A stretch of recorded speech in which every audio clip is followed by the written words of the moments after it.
South Carolina didn't walk into Coppin State and immediately flipped the switch, but once they did, the result was overwhelming. What started as a surprisingly tight opening quickly turned into a full-blown showcase of depth, defense, and star power, led by another eye-catching performance from Joyce Edwards.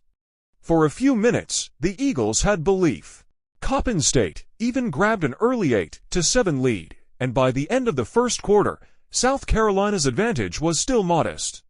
The Gamecocks weren't sharp defensively, allowing clean looks and early confidence, but that brief window didn't last long.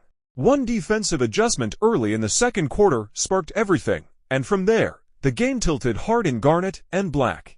South Carolina exploded on a 9-0 run to open the second quarter, setting the tone with relentless pressure. Coppin State simply couldn't breathe.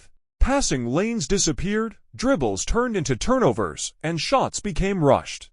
Over the next 10 minutes of game time, the Eagles managed just one field goal while coughing the ball up repeatedly. By halftime, the Gamecocks had seized complete control, outscoring Coppin State 22-5 in the quarter and turning defense into instant offense. At the center of it all was Joyce Edwards. Despite an early slow start and quick foul trouble, she never looked rattled. Once she settled in, she was unstoppable in transition and lethal around the rim. Edwards poured in 26 points in only 25 minutes, shooting efficiently and constantly attacking. Her impact went far beyond scoring, though. She hounded ball handlers, jumped passing lanes for 5 steals, and injected energy every time she was on the floor. Exactly the kind of two-way presence Dawn Staley loves. Edwards wasn't alone. Tessa Johnson caught fire early and never cooled off, knocking down 5 three-pointers and finishing with 17 points, while also facilitating and defending. Tanya Latson stuffed the stat sheet with 15 points, 6 steals, and 5 assists, turning Coppin State's mistakes into momentum-shifting plays.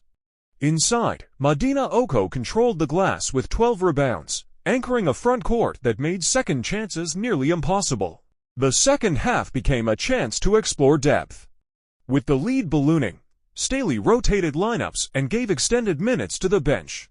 Freshman Alicia Turnabais continued her development, showing poise and versatility while scoring 8 points and contributing across the board.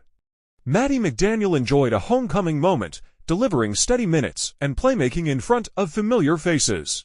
By the final buzzer, the numbers told the story. 30 turnovers forced, 21 steals. 35 points off giveaways, South Carolina turned a brief scare into a dominant 90-48 win, reinforcing that when their defense locks in, very few teams can keep up. The Gamecocks now carry that momentum into their next challenge, knowing their ceiling only rises when stars shine and the bench grows stronger.